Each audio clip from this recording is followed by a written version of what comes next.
What's up, everybody, and welcome to another episode of Sand Hill Road. So let me kick off this episode by saying that if you talk to software developer these days, one topic that's almost certain to come up is the topic of microservices. What are microservices? Well, funny you should ask. With microservices, things are bound to get complex really quickly. I'm still not understanding this. Why is it so hard to display the birthday date on the settings page? Why can't we get this done this quarter? Look, I'm sorry, we've been over this. It's the design of our back end.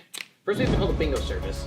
See, bingo knows everyone's name-o, so we get the user's ID out of there. Then from bingo, we can call papaya and MBS to get that user ID and turn it into a user session token. We can validate those with umnop, and then, once we have that, we can finally pull the user's info down from Raccoon. Did I promise too much when I said that things can get really complicated really quickly?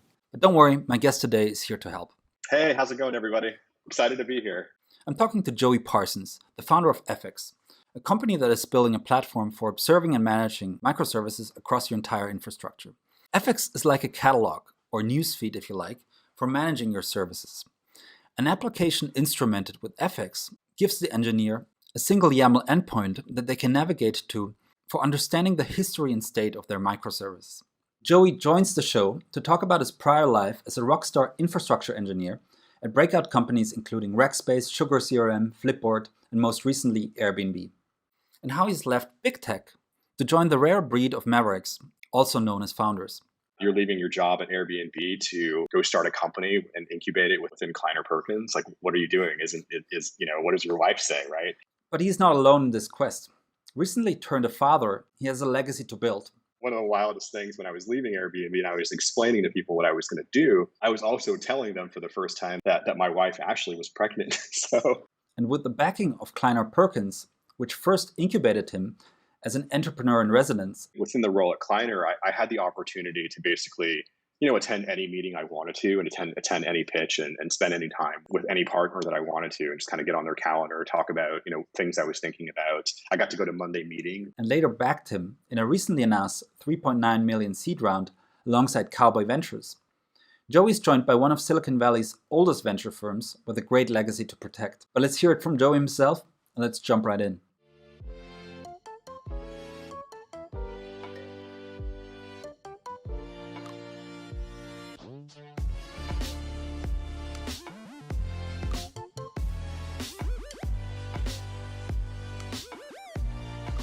Welcome, everybody, to another episode of Sand Hill Road. I'm super excited to have with me today Cameron Weibel as a co-moderator, and our guest is Joey Parsons from effx. Hey, how's it going, everybody? Excited to be here. Welcome, Joey. So before we dig into effx and closing and announcing your seed round just recently, I want to take a step back, go all the way back down memory lane, and talk a little bit about when you actually decided to start a company. So you've been a senior engineer, I would say a rockstar infrastructure engineer at companies such as Rackspace, Sugar CRM, Flipboard, and most recently Airbnb. And at one point, you decided to take a first swing at building a technology company. And I found this great tweet of a former colleague of yours who said, "This is really awesome. I met Joey a few times at Airbnb, and I knew right away that he was too smart to work for someone else and that eventually he would start his own company." So was this founder DNA always part of you? That's actually a really great question. I've been lucky and privileged enough, as you mentioned, to work for a lot of really great companies in my career, right? And going back to like the early days of Rackspace in like the late 90s, early 2000s, and really being able to see kind of a large enterprise organization that to this day still exists and still is a force in the industry, kind of get started from a very small team in San Antonio, Texas. It wasn't necessarily a place where a lot of technology startups were coming from in like the early 2000s. So being able to see that journey, and then ultimately in 2004 or late 2004, early 2005, deciding to make the move to the Bay Area because that's where I felt kind of like the best of the best were in the industry, and I kind of wanted to see where I stacked up, and really early on latched on to, as you mentioned, Sugar CRM, and I was in the first handful of employees there. And I think that even though I wasn't like a founder of that company, I really got to see that company grow from just like an open source project, and then building kind of like our SaaS offering on top of that. and really got an opportunity to grow with that company from both kind of like running engineering operations on the back end, making sure that like our SaaS platform was always up, always available, always performant, and also getting to run customer success at the same time. And then after that, I kind of made a detour away from the enterprise side of things and kind of went deep on consumer internet.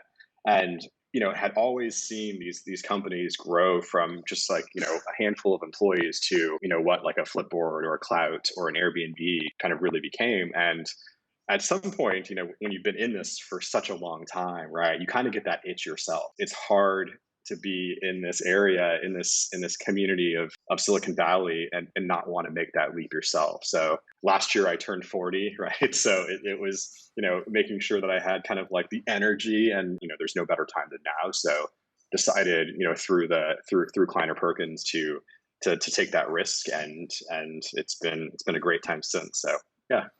Do you think you had that entrepreneurial spirit growing up as well, or is that really something that was nurtured during your career? I think that like going back to the late 90s, early 2000s, right? Even in my time at Rackspace and even prior to that, I was always, trying to build things on the side, right? I think one thing that's actually not on my LinkedIn that actually was quite an interesting thing was maybe in like 1998, early 1999, I actually had a pretty popular social network that I built from scratch called PicRave. Built on a LAMP stack, PHP, MySQL. I regularly had, anywhere between 5 to 10,000 users on every day. Wow. I just, at that point, I was, a 20-year-old kid. I had no idea how to monetize. I actually had ads running on the site, basically like almost like wiped out an entire ad agency that was in South Texas by basically using up all of their inventory. But I just couldn't quite match the costs of running that sort of infrastructure and storage at that point with the advertising dollars that came in. So a few years later, it actually ended up shutting down. But I look back at that, it was like there was actually a pretty great opportunity there if I'd figured out how to live at that age with that sort of significant, multi-$1,000 hosting bill coming every month. So I think it was always in me since those early days, but I think that it really made sense for where I was in my life and my career. In late 2018 to make that initial go. And let me double click a little bit on this confidence point. At Flipboard, you ran the core platform engineering team. At Airbnb, you were in charge of the site reliability engineering, observability, and performance engineering. So you had these really senior roles that are, I think, hard to leave. I actually left Airbnb when my wife was 5 months pregnant with our first kid. So one of the wildest things when I was leaving Airbnb and I was explaining to people what I was going to do, I was also telling them for the first time that my wife Ashley was pregnant. So and most people are like, wait, what? Like you're leaving your job at Airbnb, like, as you mentioned, kind of a pretty comfy job from a comp perspective, right? You're leaving your job at Airbnb to go start a company and incubate it within Kleiner Perkins. Like, what are you doing? What does your wife say, right? But, she had nothing but support for me. She knew that this was something that I always wanted to do and that I had a compelling reason to do it then. And I actually think that the fact that we were kind of, about to have our first kid actually drove me a little bit farther, right? It drove me a little bit harder to take the plunge now because, now I had like this extra set of, hey, like, go out and do this really well because now you've got a kid riding on that. It was, like looking back, it still seems like a very wild decision to go out and do this, but I'm pretty happy with the results so far. I had the co-founder of TaskRabbit on, and he came up with the idea of TaskRabbit with his baby basically placed on top of the desk. It gives you a lot of focus and perspective. Yeah. Interestingly enough, I think, I was looking back a few days ago at like the first commits into some of the repos for what has eventually become FX. Looking back at like those particular times and, like when during the day it was happening and, a newborn needs to eat, every few hours, right? So the deal was like I would wake up with my wife, I would change my son's diaper, and then I would hand it off to her, and she would spend the next the next bit of time breastfeeding. And a lot of that time I would just kind of like hop over to my laptop and just code for 20-30 minutes, and then go back to bed, right? And then I'd be laying there in bed thinking about like the things that I wanted to build when we woke up again. So, it really kind of like drove me and motivated me. I wouldn't recommend doing that because like I think from like a sleep perspective, it probably wasn't the most healthy thing to do. It just happened to be, a great time to really focus on starting to build the project. I'm curious on the transition from Airbnb to this role you had at Kleiner. What prompted this switch, and how did you kind of find this avenue to be able to grow this within Kleiner? I've been fairly lucky in, the latter half of my career to work at, a handful of really great consumer internet startups, right? From Clout to Flipboard to Airbnb. I worked at Clout in, the like early 2011 days. They were actually backed by Kleiner Perkins, right? We actually shared a giant office space with them. So we had like this kind of warehouse side, and then we had a shared door that just kind of like led to the Kleiner Perkins San Francisco office at that time. And during that time, I actually got to know the former CTO of Hulu. His name is Eric Fang, who was a general partner at Kleiner for a few years, and got to know him through my time at Clout, right? Spent a little bit of time with him as kind of like a mentor, right? Eventually when I left Clout, I ended up joining his team at Flipboard. He left Kleiner to become the CTO at Flipboard, work under his tutelage for a few years. And he's always been someone that I've gone to when I've, started thinking about career changes and things like that. And after Flipboard, he went back to Kleiner to be a general partner there. So when the time came to leave Airbnb, I rang up Eric. We had a great conversation about all of the great changes that were going on with Kleiner at that point. They were bringing in some new partners that were working a lot on the enterprise and developer tools side. As I got to meet the new members of the partnership and also spend some more time with Eric around kind of like what I was thinking, it just made sense at that point. So Bucky Moore, who's the partner that I work with over there on enterprise developer tools, he and I hit it off really well, and everything just kind of fell in place, naturally. I didn't. It wasn't like I casted this wide search to a bunch of different VCs with some of the ideas that I had. It was really just kind of I had a familiarity with Kleiner through almost like 8 years at that point, to where it just kind of really made sense to transition into that role there. Talk to us a little bit about the daily routine being incubated as an EIR. I have the impression of the EIR role. It gives you some room in your life to think freely, to experiment, to have sprints, to basically have quite a lot of freedom to test out your project and your ideas.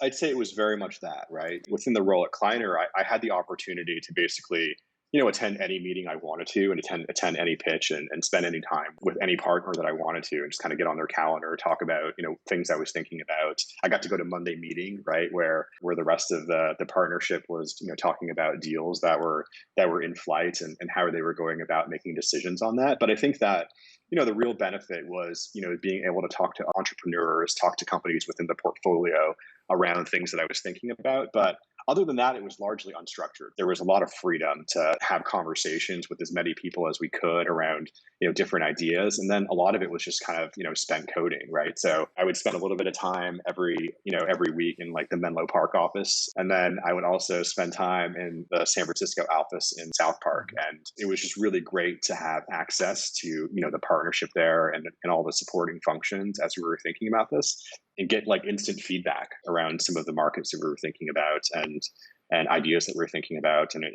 it was actually like a great opportunity for me to kind of really narrow down on what I wanted to work on. So I look back on that time, incredibly fondly, right? I feel like I'm still part of like the Kleiner Perkins family, even though I'm a CEO in the portfolio, but it was actually like a really great experience, especially as like a new dad as well. So it was fun. Yeah, sounds perfect. Let's take a step back and really go high level on microservices, which is really this macro trend that effx is built around. I want to do a first definitional section here on what microservices are. I found a number of definitions. The one I liked the best was the one by Sam Newman. He says that microservices are small autonomous services that work together, modeled around a business domain. So there are 4 elements. So the services are small, which stands obviously in contrast to the monolithic architecture. They are autonomous, which means that they can cohabitate next to a monolith. They're logically decoupled in a sense, and they can also be deployed continuously, and they need to work together. So there are interdependencies between microservices, which makes it complex. And lastly, they are modeled around a certain business domain. So these four core elements, I think they are definitional start. But as a new father, how would you explain microservices to your 5-month-old? That's a good question. Yeah. Oh man. To a 20-month-old, I'd probably relate it to a toy, right? And I'd probably think through. Do you remember Voltron? Microservices are kind of like the lions that make up, the application of the whole, which is Voltron. Yeah, yeah. It's a great question. I never thought about it from that perspective, but I would say that, hopefully I did a decent job of explaining that to my kid. I'm going to try later. If I look back in history, there was a thing called structured programming. In many ways, this was the precursor of microservices, and really finding this fine line between what's a subroutine, like what's a subfunction, and what's a microservice. When do we start calling something a microservice? And this is something that when I looked into it more closely, I found it quite challenging. What's your day-to-day thinking about when is something a microservice versus just a subroutine? Yeah. No, that's a great question. The best definition that I've kind of found is from Martin Fowler. I think he may have been the one that coined the term microservices. Quite a long time ago. And I've actually got it pulled up here, but it's an approach to developing a single application as a suite of small services, each running its own process and communicating with lightweight mechanisms. And oftentimes this is kind of like an HTTP resource API. And then, they're built around business capabilities and independently deployable by fully automated deployment machinery. So I think that, when you're thinking about, subroutines or controllers within kind of like a Ruby on Rails app, the big difference there is that, each of these is kind of like its own program or application in itself, right? So it's running its own process. It has its own runtime. It has its own sort of scale factor, its own failure conditions, as opposed to being a single runtime like a Rails app or an application that has like a subroutine. So the biggest difference between a microservice and a subroutine, I think, is really just kind of like around running its own process. So I think that there's definitely a lot of definitions out there for microservices, right? There's a lot of other phrases that have been used to either describe something similar like a service-oriented architecture as domain separated as a microservice, but in large part they're largely the same from a technology standpoint. They all have minute details depending on the perspective of who's building them. I would say that maybe microservices at a company like Airbnb and microservices at a company like Flipboard and even FX, they're all slightly different. They all have been thought through in a different way, but they end up having some of these core components of being like a small service in some way, like running its own process, having its own kind of own development velocity, its own kind of deployment pipeline. Its own, like being owned by like a particular team where they're ultimately kind of responsible for the ongoing health of that service. There end up being like these core components, and you can call them whatever you want, but they're definitely a growing trend that we see happening, in companies that are moving from like the monolith to microservices, in companies that are like large organizations that have been moving towards using this as an opportunity to get to the cloud. Even companies that are just starting out these days are figuring out that sometimes breaking up an application from the start or just doing that from the very beginning ends up being like a valuable development methodology to then continue to scale forward. So let me move on to an article that Uber recently published titled Introducing Domain-Oriented Microservices Architectures. Basically, it outlined how Uber has more than 1,500 microservices in production. And it has this great graph of how each microservice is a node in the network, and then I think the edges in the network are the RCP or API calls. Then it basically gave a list of the names of the different microservices. And a lot of commentators, or some that I spoke with, they basically said that these labels seemed meaningless. I mean, some of them, like fair split, were kind of intuitive. You knew what the microservice is probably doing. And this brings me to the topic of functionality. And I like these two sentences on functionality. So the first sentence, a monolithic application puts all its functionality into a single process and scales by replicating the monolith on multiple servers.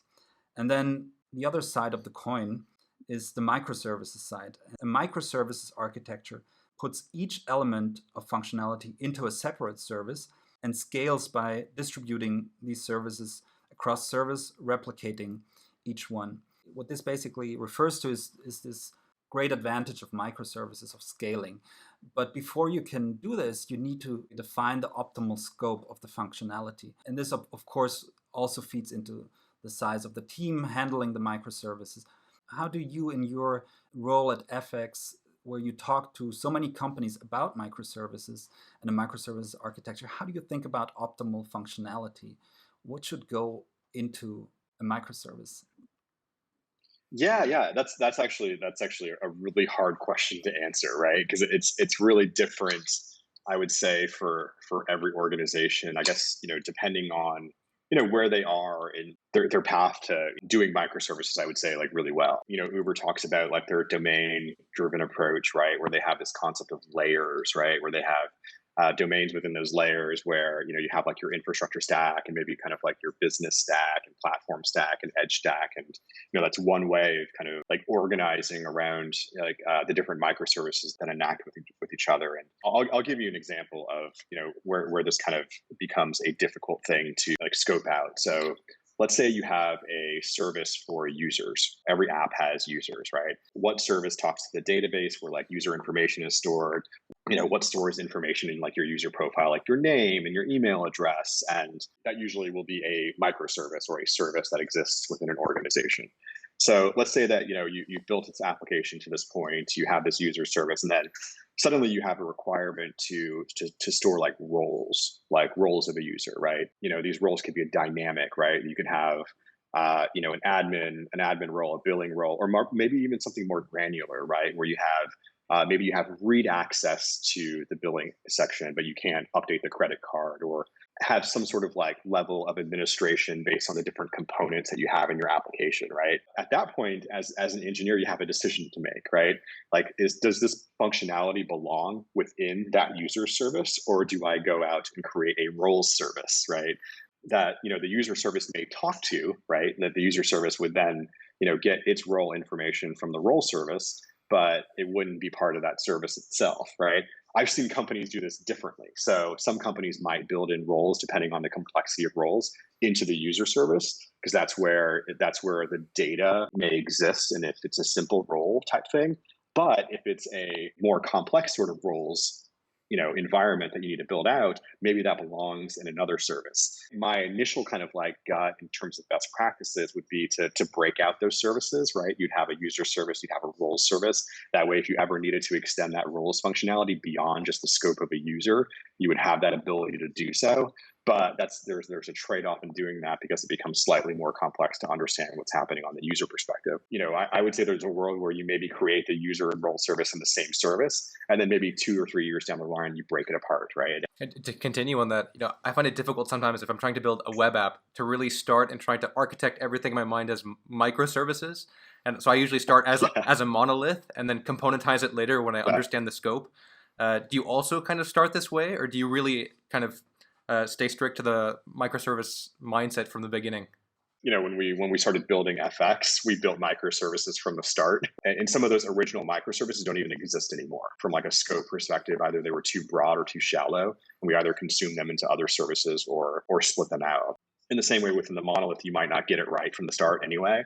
You may not get it right from a microservices perspective from the start anyway, but then you can just kind of adapt. We're seeing more and more companies these days start on technologies that really are microservices enabling, whether that's adopting Kubernetes from the get-go, even running your monolith on top of Kubernetes to potentially have multiple services. We've seen a lot of companies start on AWS Lambda from the start, and there's the whole kind of, like, are serverless functions microservices, right? Or are they nano services or something even smaller? But I consider serverless functions to be on the same path. And then there's other enabling technologies on a bunch of different platforms, whether it's Google Cloud Run or Amazon ECS, where it's really easy to run containers, which is ultimately a building block that people are using to orchestrate microservices. One thing I found quite interesting when looking into microservices, that there's always this human component. If you run a monolithic structure, you tend to have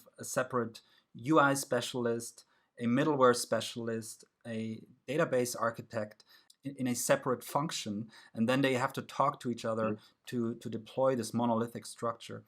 And what you basically do in a microservices architecture, at least the way I understand it, is that you try to take one specialist out of these individual groups and basically put them into dedicated microservices teams.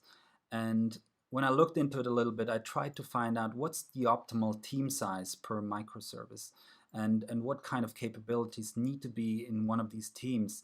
I think I found some guy on Reddit who claimed that the optimal size is three people, that you need to have at least one UI person, one server-side logic person, and one database person on such a microservices team. I'm not sure I agree with this. There seems to be a lot of heterogeneity in terms of what microservices do. You hit the nail on the head when you said that it really depends on the service that's being built, right? In terms of team size, I'm sure you've heard of the two pizza teams at Amazon, right? And the way that they think about team size there. I largely follow some of that same sort of belief, but I think it really just kind of depends on the capabilities of your teams, right? I think that we're starting to move slightly away from this concept of specialists. Where I kind of see things going is that every team is kind of this autonomous group that's in charge of some set of functionality, right? Almost kind of like that domain approach that Uber talks about. So you might have a team that is specifically working on search or billing, right? That billing kind of domain might be composed of 10 to 15 different microservices, right? And this could vary based on company size. So at FX right now, and not including myself, we have 4 engineers on the team. We actually and we haven't broken this up to where every team there's no this one team, right? There's not we don't have a front end team, a back end team, and all sorts of things like that. And we've actually got close to 30 microservices at this point, right? So our ratio between number of engineers and microservices is actually quite large, right? And we've seen some companies that have 100 different engineers, but they're well over a few hundred microservices. So, and they're doing that effectively pretty well at scale. So I'd say that it's ultimately you got to do what works for you, right? And what will make sense for your organization. And ultimately the size of the team really kind of depends on the complexity of, I guess, kind of the domain that you're working in and what makes sense to do from there. So, yeah. And so the last technical topic I want to cover is the data layer. And if we look at the monolith, there you oftentimes have one single logical database ensuring persistent data across the entire application. And if we contrast this now with a microservices architecture, there you often have each individual microservice manage their own database, either a different instance or using the same database technology, but it's typically broken apart. What's the optimum there? Doesn't this get extremely confusing really quickly? What's your take on this? Yeah. So I would say that the latter approach is definitely the more recommended approach, right? Where each microservice really kind of manages and owns its own data. Right. So let's go back to that example of the user service, right? So let's say we had two services, a user service and maybe a search service, right? That both had access to the users table. Let's say I'm on the search team and I need to change the schema of the user service, right? Add a different field that's important for the search team, right? I could, in theory, break the user service when I deploy this new change to the search service.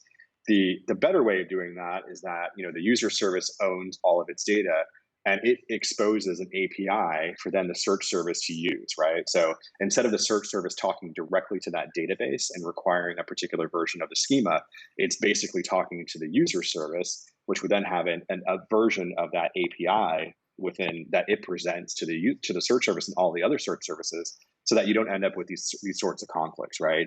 And I think the other big benefit there too is also from like a scale perspective, right? So, if you would want the user service to like the size of the database and the scale of the database to appropriately be sized for kind of like the amount of traffic that user service is getting, as opposed to dealing with like these two different variables of both the search service as well as the user service, right? So I think that there's a lot of different approaches there, but I would say that when it comes to like the true definitions of microservices, every microservice should really just kind of like own its own data. When I looked into microservices, something that was really striking to me, that there's a lot of controversy. And one guy from the monolith campus, Keith Adams, worked on the just-in-time PHP compiler at Facebook, and then later went to Slack where he did something similar. He went into this Twitter fight with the other guy, and he said, like, what are you talking about? We deployed 50 times per day at Facebook. What do you need microservices for? And this brings me to this killer feature of microservices, which is around deployability and basically having large groups of people being able to work in parallel and deploy with high velocity. How do you think about this whole controversy? And is deployability the killer feature of microservices? Yeah, I would say that deployability really kind of fits into the whole kind of like autonomous story, right?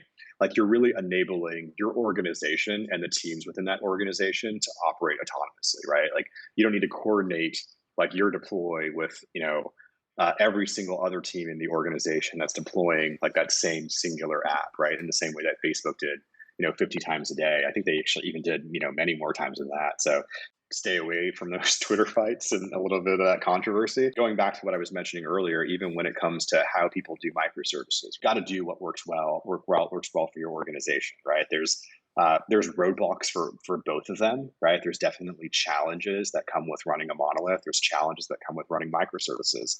And you're basically, choosing the one that you feel most comfortable with moving forward that enables your team to build business value for your users, right? And I think that's what, every company is ultimately trying to do. And if you can do that with a monolith, or even with like, the Citadel approach, where you have like a large services and maybe like one main large service, or whether you go down SOA or microservices, it's really, there's no right or wrong way. And it's almost like Vim versus Emacs, right? I wouldn't say that it's as much of a holy war as that, but there's definitely this growing kind of like strain of people telling people like, oh, you don't need to move to microservices. Here's all the companies that move back, and oh, you don't need to run a monolith. Here's all the companies that moved from a monolith to microservices. And every company did it for probably different reasons, but they're ultimately just trying to create business value for their users and trying to enable their engineering team to do that. There's different ways of doing that, and have at it. Yeah, I was going to say, I want to highlight that, Joey. I think that's great that you said it, is that at the end of the day, it's the business value. Like at the end of the day, it's just a tool, so you're able to provide your customers business value. And I think also it's kind of reminiscent of the debate you have between developers about which programming language is the best. At the end of the day, it's like the one that suits you best and gives your developers the highest velocity and works for your company. Yeah, you could build the most amazing microservices architecture for a product that nobody uses, right? And nobody's going to ever know or care that you did that. Or you could do that on top of a monolith and end up in the same way, right? I mean, Facebook's one of the most successful companies out there, and they largely have still run off of just a giant PHP monolith, and it works for them. But Airbnb got to the point where it was already a unicorn and a force in the industry, just simply running off a Ruby on Rails app, right, and doing that at scale. And Twitter the same way, right? So there's opportunities that people can build businesses in a bunch of different ways, and there's so much great technology out there to enable it. It's hard for me to knock anybody for doing it in a particular way when ultimately, like, again, the goal is to create business value. You spearheaded at Airbnb the move from the monolith to the microservices architecture. What was the tipping point where you said we need to break this apart? And when I looked into it, I think the standard approach when moving from the monolith to a microservices architecture is that you identify individual business functions, technical functions, and then you start breaking it one by one apart. You let it run in parallel, you test it, and then at one point it sort of splits up. Talk to us about this process. Yeah. First off, it was like a pretty big team collaboration at Airbnb that led to the point where we moved to microservices, and it was a multi-year effort across pretty much the entire engineering organization, and there was a lot of really great teams building enablement to ensure that happened. But ultimately, like the tipping point was that we were a fast growing company that was hiring some of the best engineers in Silicon Valley, and we wanted to enable them the ability to move quickly and build new businesses on top of the Airbnb platform. And when I joined the company, in the middle of 2015, and we had 150, 200 engineers at the point, that wasn't possible. We could move fairly quickly, right? Like we were still a incredibly successful company. Our ability from an infrastructure platform to enable those engineers, we were doubling in size pretty much every year from that point on. Enabling those engineers to do their best work is what we really needed to do. There probably could have been a ton of work that we did to enable the monolith to be able to do that, right? There was probably opportunities there, but I think that we made a decision fairly early on that like let's begin kind of like breaking this out. Let's allow our teams to be autonomous and really kind of like own their own services and their own applications. And let's figure out kind of, as you mentioned, a gradual approach, right? It wasn't like suddenly in the end of 2015 we turned off the monolith and had all these hundreds or thousands of services. It's a multi-year approach that's still ongoing today, right? Like I don't believe the monorail, the monolithic Rails app is still there's still production traffic going through it, right? But you start breaking apart some of like the primary components, right? The things that obviously have like their own business logic and their own kind of like data model around it. Like you might break apart like the data that has homes, right? Like the actual homes on the platform. You might start breaking apart like different components of search. You might break apart like the billing services, the pricing services, reviews, and things like that. And kind of like the more kind of like obvious models within kind of like the Airbnb ecosystem. And then slowly begin kind of like building this culture of, instead of adding to like the monolith when you need to add a new feature, instead you kind of like go down this approach to like build a new service. And it's a multi-year thing, right? Like when Twitter famously did this, they were in a similar situation where they were running on a Ruby on Rails app, and I remember for the early days of Twitter, it was fail whale all the time, right?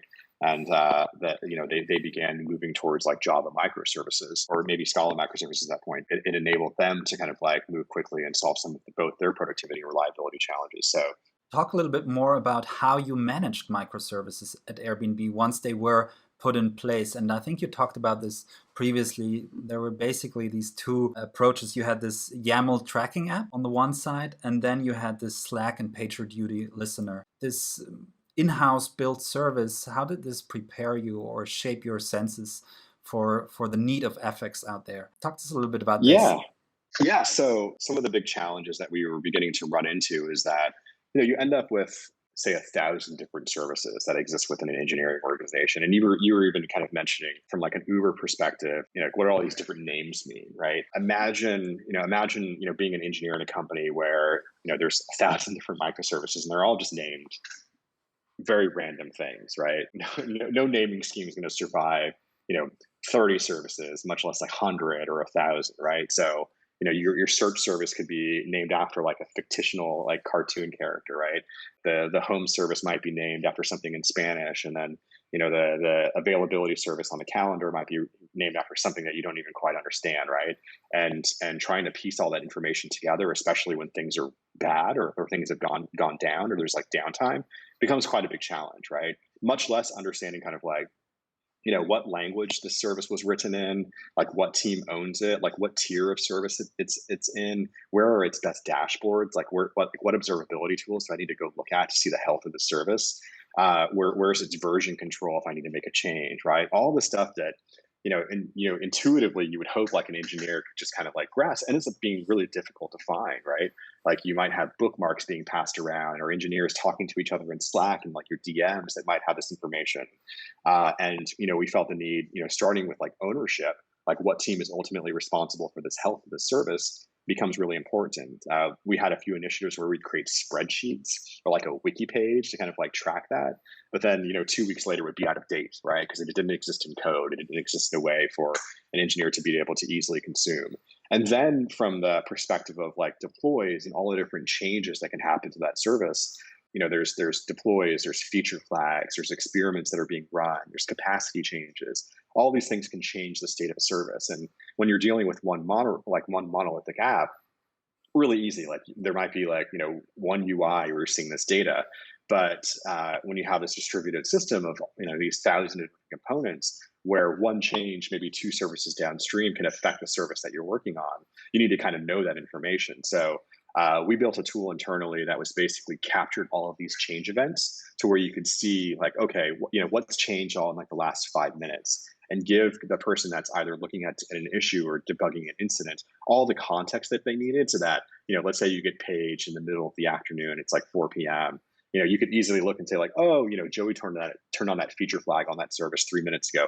Probably related to that, right? It's the downtime that I'm looking at is probably somewhat related to that. So I think that there's it actually became a pretty key component with an incident response to be able to understand all the different changes that were happening. And ultimately that's really kind of like what led to FX, right? I looked at these same problems through the lens of friends in the industry that were at similarly sized companies to Airbnb, or were starting their own company, or in like the Fortune 500 space that were adopting microservices, and realized that everybody was having a lot of these same challenges, right? They all needed this concept of like a service directory, a service catalog, but also needed kind of like this way to aggregate all this information about services from all the tools that you already had and display it in a really kind of like nice, consistent way, so that as an engineer, you understand everything that's happening within your organization, both from like the people that are making deploys, the deploys that are happening, the changes that are ongoing through a day-to-day basis.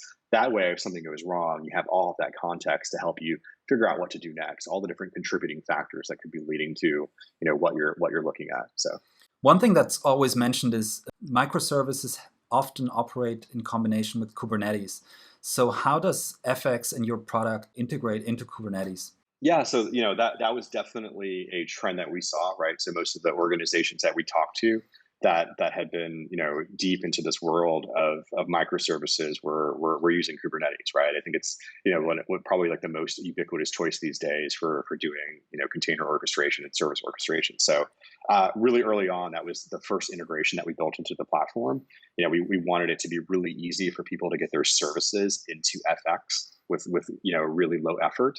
So, we built an agent that we can basically drop as a pod into your Kubernetes cluster. It discovers all of the services that are running within that cluster and information about them, as well as tracking changes to either, the number of replicas that are running, if it's scaling up or scaling down, and the status of the deployments, right? Has a new version been deployed and things like that.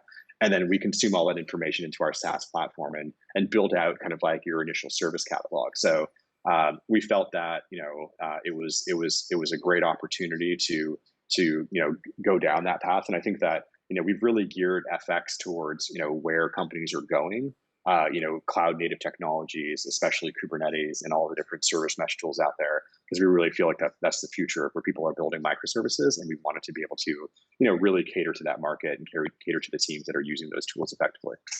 Makes a lot of sense. So let's talk about the current state of the business. So you've surpassed the point of an MVP, and you're at the moment starting to roll out proof of concepts and pilots with initial customers. Talk to us a little bit how that journey is going, how you're finding them, how you're working with them on a day-to-day basis. Yeah. So 2019, we spent most of that year just kind of building the initial product, right? Getting to the point where we really wanted to show it to people. And, we spent, the early part of 2020 opening up kind of like a pilot program. So, talking to friends, talking to folks that we've been introduced to, talking to people that, had written about like their experiences of using microservices, and, get it into their hands and get feedback, right? And it's been kind of like this collaborative process where, they get their services in, they're like, oh, wow, I wish it did this, right? And then we'd spend a little bit of time with them thinking through kind of like, okay, what's the value that you would get out of that? And, what pain point is that solving? And, how would you see that working? Right. And really just kind of like iterating on that for the beginning part of the year. Up until the point where, just a couple of weeks ago, as part of like our funding announcement, we actually opened up our product for self-service. So as of July 20th, anybody can come to the platform, sign up for free, create a 14-day free trial, and begin using the product just from the start there. So I think that we felt pretty confident, during the latter half of Q1 and all of Q2 that we built something that provides a lot of really great value for companies, especially companies that fully adopting things like AWS Lambda, Kubernetes, and modern cloud native technology. And we've given them a solution to where they can really understand what's going on in their microservices environment, track things like ownership, track that activity feed so that they understand all the different changes that are happening. Got to the point where, we felt that it was time to kind of, plant a stake in the ground and say, like, here we are. Let's open this up to the world. And it's been an exciting 2 weeks where, the amount of feedback and the amount of engagement we've gotten is, has been amazing. And we're continuing to learn, continuing to iterate, and continuing to make sure that we have a product that people love and solves pain points for them on a daily basis. This brings me to the last point, the fundraising journey. You recently announced a 3.9 million seed round, which was, I think, led by Kleiner, Perkins along with Cowboy Ventures. How did this round come together? Yeah. So it's always like an interesting journey. I think that obviously I've had a long relationship with Kleiner, and I worked really closely with Bucky Moore, right? Like he was pretty instrumental in the very, very early stages of FX and ideating with me on coming up with the idea and really helping us through our first year, right? They were able to put us in front of a lot of people and give us great advice for what FX became and continues to this day. I actually met Amanda Robson, who was a principal at Cowboy Ventures at KubeCon, right? So we had a booth at KubeCon, and her and I spent some time just kind of like talking about the product, getting to know Cowboy. Eric Feng, who I mentioned earlier, he's also an advisor for Cowboy for quite a bit of time. So there was a little bit of a connection there, but spent a really good amount of time with Amanda, just kind of like talking about the business and talking through some of the challenges. And we really hit it off. There's opportunities when you're fundraising to find people that really are going to help and have the hustle to really kind of like help out your business and and do whatever they can to help you succeed. And I felt like the team at Cowboy was that, and they're just great people. They're great people to be around. Very honest, straightforward, great feedback, and have really kind of like helped push us to the next level. So I would say that that combination of both Cowboy and Kleiner, I feel incredibly lucky and privileged to have been able to put together a really great team here. So, we didn't go through the process of like running like a full process, right? We didn't go out and pitch a bunch of different VC firms and things like that. We found teams that we really connected with and really wanted to work with. And thankfully they really wanted to work with us as well. So, worked out fairly well for us. Yeah. Joey, thank you so much for being with us here today. For our audience, where can we find out more about FX and what you're up to personally and as a company as well?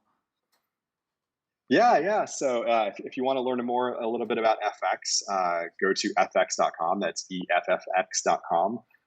You can sign up for a 14-day free trial and check out the platform that we've been talking about. To find out a little bit more about the company, you can find us on Twitter at FXHQ, so EFFXHQ. And then for myself, I'm just Joey Parsons on Twitter. So feel free to engage, send me a DM, ask any questions. If you want to talk about microservices versus monoliths or talk about entrepreneurship in the face of being like a new dad, I'm open to any and all conversations. So thanks again for the time. I was excited to have this conversation today, and I really appreciate you giving us the opportunity to talk about what we built here. Thank you so much. Thanks.